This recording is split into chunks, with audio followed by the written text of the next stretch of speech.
দর্শক আসসালামু আলাইকুম। আমি নুরুদ্দিন পাটোয়ারি সাগর। আজকে আপনাদের মাঝে এসেছি। দুনিয়াতে যে ভাগ্যবান যার মধ্যে 11টি গুণ আছে। 1 নম্বর, কোরআন শিক্ষা গ্রহণ করে এবং অন্যকে বা অপরকে শিখানো, মানে শিক্ষা দেওয়া। 2 নম্বর, আখলাক, আচরণ, ব্যবহার সুন্দর। যার ব্যবহার সুন্দর তার সব কিছু সুন্দর।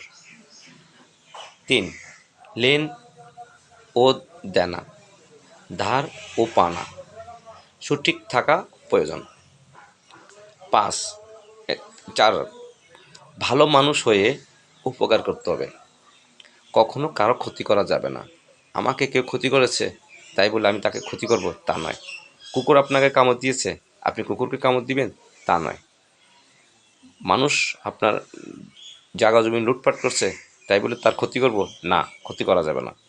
কারণ ক্ষতি করতে হবে আল্লাহ, কিন্তু আপনি ক্ষতি করতে পারবেন না, আমি ক্ষতি করতে পারবো না। কারণ আমরা ধৈর্য ধরতে হবে, হয়তোবা তার জন্য দোয়া করতে হবে এবং তাকে হেদায়েতের জন্য মহান আল্লাহর কাছে সাহায্য চাইতে হবে। 5, স্ত্রীর কাছে মর্যাদা পেতে হবে। ভালো স্ত্রীর কাছে যদি আপনি মর্যাদা পেতে কেমন, আপনি স্ত্রীকে ভালোবাসুন এবং স্ত্রীর খারাপ দিকটাকে সুন্দরভাবে গুছিয়ে বলুন এবং ভালো পথে আনার জন্য তাকে আদেশ করুন। তাকে নির্যাতন করে নয়, মেরে নয়, কিন্তু ভালোবাসা দিয়ে, অর্থাৎ হাসির মাধ্যমে। ও কিছু বলছে, খারাপ কিছু করেছে, আপনার গায়ের দিকে ছুটে আসছেন বা আপনাকে নার্ভাস করতেছে, কিন্তু সেক্ষেত্রে আপনি তাকে হাসি দিয়ে সুন্দর করে গুছিয়ে বলবেন, ও আমার প্রাণের স্ত্রী, তুমি আমার অর্ধাঙ্গিনী, তুমি আমার পাশে আছো, আমার সব কিছু আছে। এই আমি যাহা কিছু করতেছি তোমার জন্য, আমার ছেলেমেয়ের জন্য। বাট আমি মরে গেলে এগুলি খাবে কে? তোমরাই খাবা। সুতরাং আমি পাপ করতে পারবো না, আর পাপের জিনিস এনে তোমাদের করতে পারবো না। গুছিয়ে বলতে হবে। অনেক স্ত্রী হ্যাঁ খারাপ থাকতে পারে, কিন্তু ক্যারেক্টার উচ্চবিলাসিতা, বিভিন্ন রকম মানে বেড়াতে যাওয়া পছন্দ করে, অত মানে আত্মীয় স্বজনের কান পড়া ধরে। কিন্তু তখন আপনি কি করবেন? তখন আপনি নামাজ পড়বেন, ইবাদত করবেন, ওই আল্লাহর কাছে সাহায্য হতে, হে আল্লাহ আমার স্ত্রীকে হেদায়েত দান করুন। অর্থাৎ স্ত্রীকে ভালোবাসতে হবে, মর্যাদা দিতে হবে ভাই। 6 নম্বর, খাদ্যদ্রব্য দান করবেন এবং সালাম দিবেন। মানুষ একটা দেখা যায় রাস্তার ভিতরে একটা মানুষ অসহায়, সে দাঁড়িয়ে রয়েছে, আমি বাজার করতেছি, সে করতে পারতেছে না, কিন্তু তার টাকা নাই, সে বাজার করতে চেয়েও পারতেছে না। ওই মুহূর্তে আমার বাজারের থেকে সামান্য কিছু আমি তাকে করে দিলাম, কিন্তু মহান আল্লাহর কাছে আমি এটা সবচেয়ে বড় পবিত্র মন হইল। এবং তিনি সালাম, আমি তাকে সালাম দিয়েছি, কিন্তু সে সালাম নেক বা না নেক, তো আমারটা আমি করে দিতে হবে।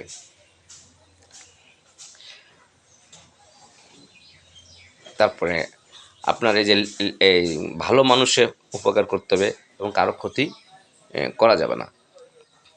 7 নম্বর, একজন মানুষ নামাজ পড়তেছে বা আমি নামাজ পড়তেছি, পাশে দিয়ে একটু দাঁড়ানোর জন্য একটা লোক মাঝখানে, অর্থাৎ দুই পাশেই মানুষ, আমার বাম সাইডও মানুষ, ডান সাইডও মানুষ, দেখা যাচ্ছে আমি সেই অবস্থায় আমি তাকে একটু কষ্ট হলে আমার তাকে একটু জায়গা দেওয়া উচিত।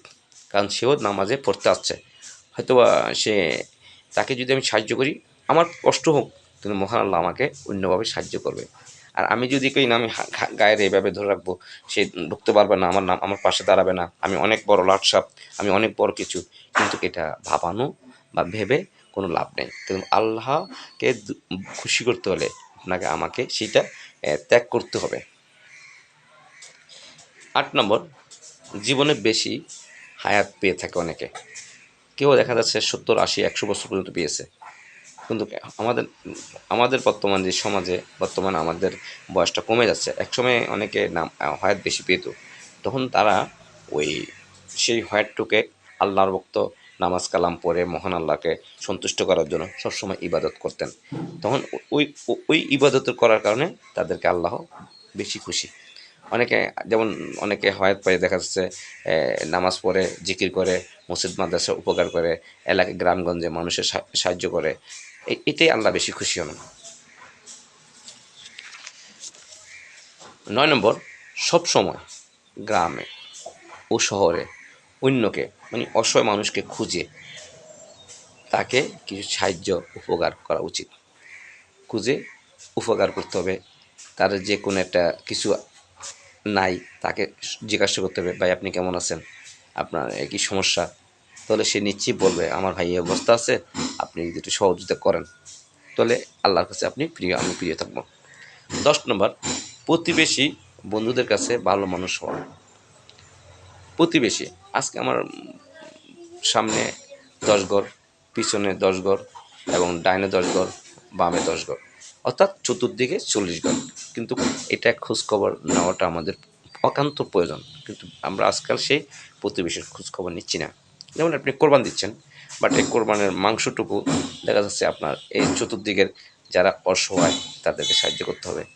এবং দেখা যাচ্ছে কোনো একটা আপনার নিজের ঘরে অনুষ্ঠান করতেছেন, আশেপাশে এই চতুর্দিকের মানুষদের খোঁজখবর নিতে হবে। এবং বন্ধুদের কাছে আপনি ভালো হওয়ার চেষ্টা করতে হবে। একটা বন্ধুর সাথে কথা বলবেন, হাসি দিয়ে বলবেন, ভাইয়া কেমন আছেন, দোস্ত কেমন আছো, আঙ্কেল কেমন আছেন, মামা কেমন আছেন।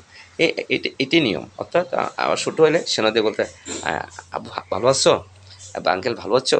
মানে একটু সুন্দর করে ব্যবহার করে ছেলে মেয়ে হোক, মেয়ে হোক এবং বন্ধু হোক, প্রতিবেশী সবার সাথে সুন্দর বিহেভটা করা উচিত, ব্যবহারটা করা উচিত। যার অন্তর পবিত্র ও সত্যবাদী তাকে মহান আল্লাহ ভালোবাসেন, মহান আল্লাহ ভালোবাসেন। সুতরাং আল্লাহর কাছে সবচেয়ে মানে যখন বিচারের মর্যাদা যাবে, আমরা কবরে যাব, তখন কিন্তু আপনার এই যে অন্তরের যে কলপটায় কিন্তু বিচার হবে। এই অন্তরের কলপটা আপনার তখন মুখ বন্ধ থাক, মুখ মুখ কথা বলবে, আপনার চোখ কথা বলবে, কান কথা বলবে, নাক কথা, তখন কিন্তু আসলে আল্লাহর দরবারে মুখটা কিন্তু সরি মুখটি কিন্তু বন্ধ হয়ে যাবে, কিন্তু পুরো শরীরের অঙ্গ প্রত্যঙ্গ কথা বলতে চেষ্টা করবে। সেজন্য অন্তর অন্তর যার ভালো তার সব কিছু ভালো। মহান আল্লাহ আপনাকে আমাকে সৃষ্টি করেছেন পৃথিবীতে বেঁচে থাকার জন্য, কিন্তু ওনাকেও স্মরণ করার জন্য, এবং আমার পৃথিবীর মানব সন্তানদেরকে সম্মান এবং ভালোবাসা স্নেহ করা উচিত। আমরা সামান্য কিছু হইলে রেগে যাই, সামান্য কিছু হলে আপনার মাথা বন্ধ করে দেই, কথা বন্ধ করে, আসলে এটাই মোটেই করা যাবে না। ইসলাম কিন্তু আপনার 2.5 দিনের বেশি যদি কথা না বলেন তাহলে আপনি মুসলমান হিসেবে দাবি করতে পারবেন না। কিন্তু আমরা কিন্তু বর্তমানে কেউ হেরে যেতে চাই না। মনে করি আমি যদি কথা না বলি আমি বড় থাকবো, আমি ওর সাথে কেন হেদে কথা বলবো। আসলে হেদি কথা বলা নয়, আমি নিজেকে মহান আল্লাহকে খুশি করার জন্য, বাট আল্লাহর কাছে আমি প্রিয় হওয়ার জন্য আমি ওই ক্ষেত্রে একজন ছোট মানুষ হোক বা বড় কিছু হোক, আমি নিজের থেকেই কথা বলবো। এই কারণেই করব, আমি মহান আল্লাহকে বন্দা, আমি উম্মত, মুহাম্মদ সাল্লাল্লাহু আলাইহি ওয়াসাল্লাম উম্মত। আমার সেই দৃষ্টিটাকে আমার মনে রাখতে হবে এবং অন্তর পবিত্র রাখতে হবে এবং সত্যবাদী, সবসময় সত্য কথা বলতে হবে, যেমন উপকার করতে পারি মানুষের, এই 5টা কথা চিন্তা করতে হবে। সুপ্রিয় দর্শক, আজকের জন্য আমি বিদায় নিলাম। নতুন পাটোয়ারি সাগর, আগামীতে দেখাবো ইনশাল্লাহ আপনাদের মাঝে। আজকেই বিদায় নিচ্ছি। আপনারা যে যেখানে থাকেন ভালো থাকুন, সুস্থ থাকুন। আগামীতে দেখা হবে ইনশাল্লাহ। আমার আজকের জন্য বিদায়।